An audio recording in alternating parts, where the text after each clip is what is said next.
Want to let our viewers know that that sidebar turned into the lunch break, so we are going to be waiting for the jury to come back from that lunch break with more live testimony.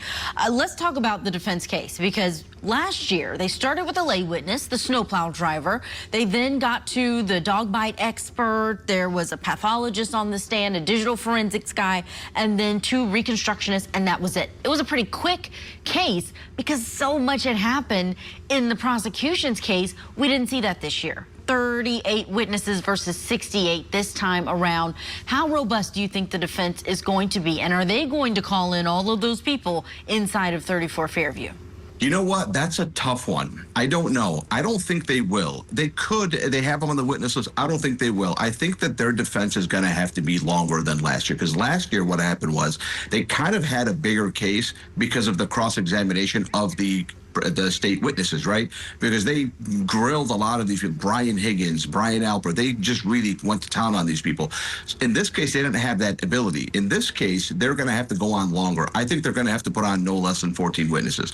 I think they're going to have to put on the same witnesses that you just listed from the prior trial, or some version of them, and they're going to have to go deep into the timeline of the cell phone and the aperture, because there was like a knife fight between Robert Alessi and Hank Brennan just on the Rule 14 motion, just on the admission of the timeline alone. That was a full day just knife fight in the courtroom, because Robert Alessi knew how important that evidence was to not to be kicked out, and he couldn't get it kicked out. So I think they're going to have to go on longer.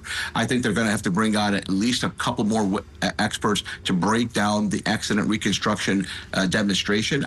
They seemed surprised and caught off guard by it, which caught me off guard. So I think that they're going to have at least one expert to break that down. I think they're going to have to bring in, they might bring in the dog bite expert. Will they bring in Brian Higgins, Brian Alpert, to your question? That's a tough one. I don't think the jury is going to buy that there was a conspiracy, and so they would be bringing them in to just show that there was a conspiracy. I think it might blow up in their faces. I mean, we had Jen McCabe on the stand for 3 days in total. So I don't know. But they are going to have to go on longer than the last trial, because of the fact that they didn't have an opportunity to bring in their opening statement. They made a promise that they're going to show you that Michael Proctor's a bad guy and he conspired with people to frame Karen Reed. They made that promise in their opening statement. So if they don't bring in witnesses to prove any of that, what are they going to say in their closing statement? They will be completely uncredible at that point.